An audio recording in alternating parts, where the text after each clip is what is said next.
हे भोले बाबा, आपके इस वीडियो को जो भी लाइक करें और आपके इस चैनल को सब्सक्राइब करें, उसके जीवन में कभी भी दुख दर्द मत आने देना। दोस्तों, महाशिवरात्रि पर गलती से भी ऐसे व्रत कभी मत रखना और ना ही महाशिवरात्रि पर ये 5 गलती करना, नहीं तो पूरी जिंदगी बर्बाद रहोगे। भगवान भोलेनाथ हमेशा हमेशा के लिए रूठ सकते हैं। ये गलती नजरअंदाज बिल्कुल भी ना करें। दोस्तों, महाशिवरात्रि किसी भी शुभ मुहूर्त में पड़े, लेकिन आप ये गलती कभी मत करना। महाशिवरात्रि के दिन खास तौर से व्रत रखते समय इस बात का ज्ञान आपको होना चाहिए। शिवरात्रि के दिन ये 5 गलती करना आपको भारी पड़ सकता है। इस दिन भगवान भोलेनाथ और माता पार्वती जी की पूजा शुभ काल के दौरान ही करना चाहिए। तो ऐसे में हम ये जानते हैं कि शिवरात्रि पर क्या गलतियां नहीं करना चाहिए, जिससे भगवान भोलेनाथ क्रोधित ना हो। तो चलिए जानते हैं दोस्तों, शिवरात्रि के दिन क्या करें। महाशिवरात्रि के दिन व्रत करें और सुबह जल्दी उठें, स्नान करें और साफ सुथरे कपड़े पहनें। शुभ काल में मंदिर जाकर भगवान भोलेनाथ जी को जल और दूध चढ़ाएं। इस दिन भगवान भोलेनाथ जी का ध्यान करें। नमः शिवाय का जाप अवश्य करें। इस दिन आपको भोजन ग्रहण नहीं करना है, इसीलिए अगर आपने व्रत किया है तो सिर्फ फल खाकर ही व्रत पूरा करें और हो सके तो पूरा दिन फल भी खाएं और दूसरे दिन व्रत छोड़ें। अगर आपसे नहीं हो पा रहा तो आप एक समय में भोजन कर सकते हैं। दोस्तों, वीडियो आगे शुरू करें। सबसे पहले भगवान भोलेनाथ जी के सच्चे भक्त द वास्तु शास्त्र चैनल की इस वीडियो को एक लाइक अवश्य कर दें और कमेंट बॉक्स में जय भोलेनाथ अवश्य लिख दें, जिससे कि भगवान भोलेनाथ जी का आशीर्वाद आपको सीधे प्राप्त हो सके। दोस्तों, सच्चे दिल से इस नियम को मानने वाला व्यक्ति भगवान भोलेनाथ जी को बहुत ही प्रिय होता है। दोस्तों, अब बात करते हैं महाशिवरात्रि के अवसर पर आपको क्या गलती नहीं करना चाहिए, जिससे भगवान भोलेनाथ क्रोधित ना हो। दोस्तों, चाहे कुछ भी हो जाए, महाशिवरात्रि के दिन मांसमदिरा का सेवन गलती से भी मत करना, नहीं तो आपके साथ कुछ भी हो सकता है। महाशिवरात्रि के दिन देर तक कभी ना सोएं, इससे आपका भाग्य बिगड़ सकता है। भगवान भोलेनाथ रूठ सकते हैं। महाशिवरात्रि के दिन दाल, चावल या गेहूं से बने पकवान नहीं खाना चाहिए। इस दिन आप सिर्फ फल, दूध, चाय और कॉफी ले सकते हैं। दोस्तों, अगर आप भगवान भोलेनाथ जी को प्रसन्न करना चाहते हैं तो इस दिन काले कपड़े भूल कर भी मत पहनना। इस दिन जितना ज्यादा हो सके भगवा रंग या लाल रंग का ही कपड़ा पहने, बहुत ही शुभ और मंगलकारी माना जाएगा। इस दिन गलती से भी पति पत्नी शारीरिक संबंध भूल कर भी ना बनाएं, अन्यथा भगवान भोलेनाथ के क्रोध का सामना आपको करना पड़ेगा। इस दिन जितना ज्यादा हो सके दान पूर्ण करें। भगवान भोलेनाथ को अगर खुश करना है तो ये बातें गांठ बांध लें। दोस्तों, ये पाप कभी मत करना। महाशिवरात्रि के इस पावन अवसर पर शिवलिंग पर भूल कर भी ये चीजें मत चढ़ाना, नहीं तो जिंदगी भर आपको किसी बड़ी परेशानी का सामना करना पड़ सकता है। आपका व्रत टूट भी सकता है। भगवान भोलेनाथ अत्यंत क्रोधित हो सकते हैं, जान लीजिए, नहीं तो आपके व्रत रखने का कोई भी फायदा नहीं। तो चलिए जानते हैं दोस्तों। नंबर 1, तुलसी। पौराणिक कथाओं के मुताबिक तुलसी को माता लक्ष्मी जी का स्वरूप माना जाता है। माता लक्ष्मी जी भगवान विष्णु जी की अर्धांगिनी है। भगवान विष्णु शालिग्राम की पूजा में ही तुलसी का प्रयोग किया जाता है। ऐसे में शिवलिंग पर तुलसी का प्रयोग वर्जित है। ये आपको पाप का भागीदार बना सकता है। ऐसा अनर्थ कभी मत करना। नंबर 2, सिंदूर। सिंदूर एक प्रकार से श्रृंगार की वस्तु है जो सभी देवियों को चढ़ाया जाता है, परंतु भगवान भोलेनाथ बैरागी हैं और वो महाकाल है, इसीलिए उन्हें सिंदूर नहीं चढ़ाया जाता है। ऐसा पाप आप कभी मत करना। नंबर 3, शिवरात्रि के पावन अवसर पर जितना ज्यादा हो सके आपको भगवा रंग पहनना चाहिए। भगवान भोलेनाथ अति प्रसन्न होते हैं। इस दिन काले कपड़े पहनने से बचना चाहिए और मंदिर में काले वस्त्र पहनकर कभी प्रवेश ना करें। नंबर 4, हल्दी। सभी देवी देवताओं की पूजा में हल्दी का उपयोग किया जाता है, लेकिन कुछ का मानना है कि विनाश के देवता भगवान भोलेनाथ जी को अर्पित नहीं करना चाहिए, क्योंकि हल्दी सौभाग्य का प्रतीक है। नंबर 5, केतकी के फूल। पौराणिक कथाओं के मुताबिक केतकी के फूल भी शिवलिंग पर नहीं चढ़ाना चाहिए, क्योंकि एक बार केतकी के फूल भगवान ब्रह्मा के झूठ में साथ दिया था। ये बात जानकर भगवान भोलेनाथ ने क्रोध में आकर केतकी के फूल को श्राप दे दिया। नंबर 6, नारियल पानी। एक पौराणिक मान्यताओं के अनुसार ऐसा कहा जाता है कि शिवलिंग पर नारियल पानी नहीं चढ़ाना चाहिए, क्योंकि ये शुभ नहीं माना जाता। नंबर 7, शंख जल। भगवान भोलेनाथ ने शंखचूर्ण नाम के असुर का वध किया था। शंख को उसी असुर का प्रतीक माना जाता है जो भगवान विष्णु का भक्त था। इसीलिए विष्णु भगवान की पूजा शंख से होती है, शिव की नहीं। दोस्तों, नंबर 8, तिल। ये भगवान विष्णु के मैल से उत्पन्न हुआ था माना जाता है, इसीलिए इसे भगवान भोलेनाथ को नहीं अर्पित किया जाना चाहिए। दोस्तों, नंबर 9, टूटे हुए चावल। भगवान भोलेनाथ को अक्षत यानी साबुत चावल अर्पित किए जाने के बारे में शास्त्रों में लिखा है। टूटा हुआ चावल अपूर्ण और अशुद्ध होता है, इसीलिए ये भगवान भोलेनाथ को नहीं चढ़ता। आप ऐसा अनर्थ सेट करना चावल चढ़ाने से पहले ध्यान से देख लें, कहीं चावल टूटा हुआ न हो। खास तौर से शिवरात्रि पर ये चीजें भगवान भोलेनाथ को चढ़ाने से भी व्यक्ति का भाग्य चमक उठता है। भगवान भोलेनाथ होते हैं अति प्रसन्न। तो चलिए जानते हैं। दोस्तों, नंबर 11, गंगा जल। भगवान विष्णु के चरणों से निकली और भगवान भोलेनाथ की जटा से धरती पर उतरी है, इसीलिए सभी नदियों में गंगा परम पवित्र। गंगा जल से भगवान भोलेनाथ का अभिषेक करने से मानसिक शांति और सुख की प्राप्ति होती है। दोस्तों, नंबर 12, गन्ने का रस और का प्रतीक माना जाता है। शास्त्रों में इसे बहुत ही पवित्र माना गया है। प्रेम के देवता कामदेव का धनुष गन्ने से बना है। देव प्रबोधिनी एकादशी के दिन गन्ने का घर बनाकर भगवान विष्णु की देवी तुलसी की पूजा की जाती है। दोस्तों, नंबर 13, 3 पत्तों वाला बेलपत्र। 3 पत्तों वाला बेलपत्र जो कटा फटा नहीं हो, ऐसा भगवान भोलेनाथ को चढ़ाएं। 3 पत्तों वाला बेलपत्र त्रिदेव ब्रह्मा, विष्णु, महेश का प्रतीक माना जाता है। महाशिवरात्रि के अवसर पर बेलपत्र अर्पित करने से शिवलोक की प्राप्ति होती है, ऐसा पुराणों में बताया गया है। दोस्तों, नंबर 14, धतूरे का फूल। धतूरे के फल के समान धतूरे का फूल भी भगवान भोलेनाथ को प्रिय है। इसका कारण यह है कि यह सफेद होता है और औषधीय कारणों से गुणकारी होता है।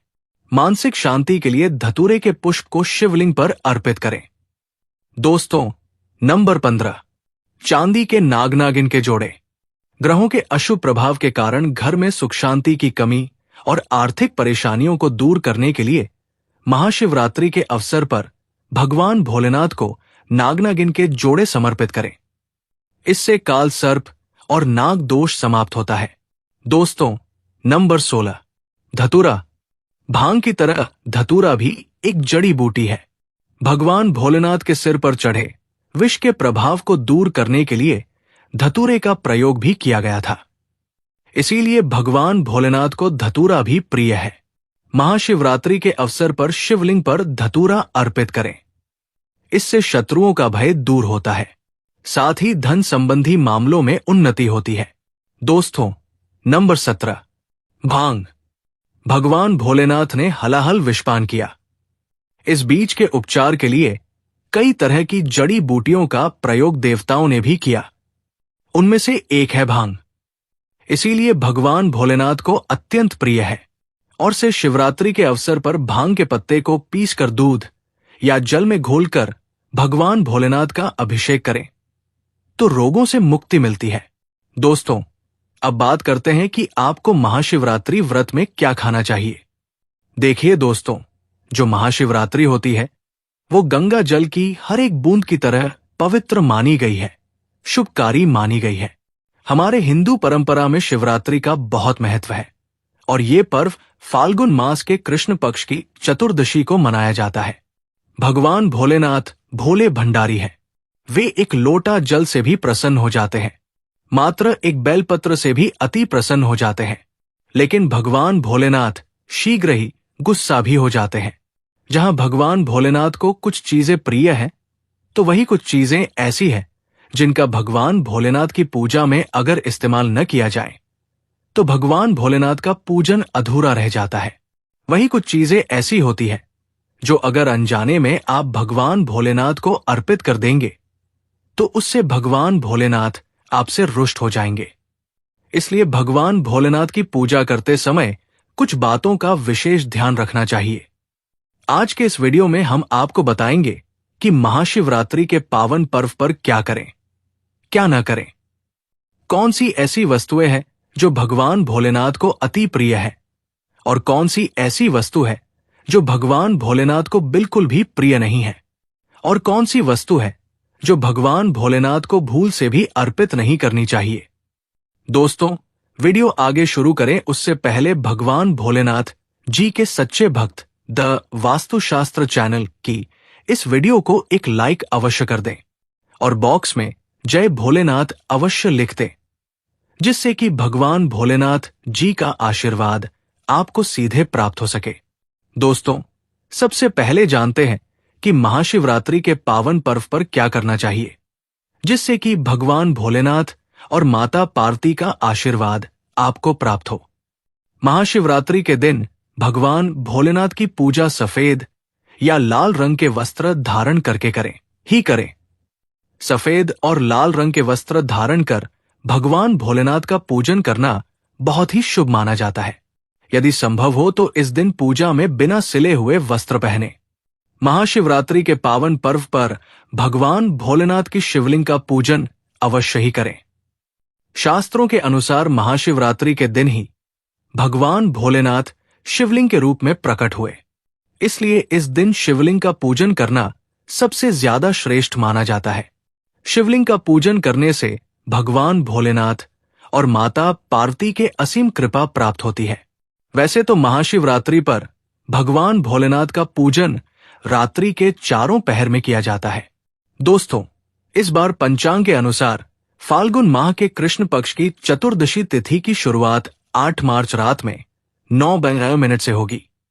इस तिथि का समापन अगले दिन 9 मार्च शाम 6:17 पर होगा। महाशिवरात्रि व्रत के दिन भगवान भोलेनाथ जी की उपासना निशिता काल में की जाती है, इसलिए महाशिवरात्रि व्रत इस साल 8 मार्च 2024 शुक्रवार के दिन रखा जाएगा।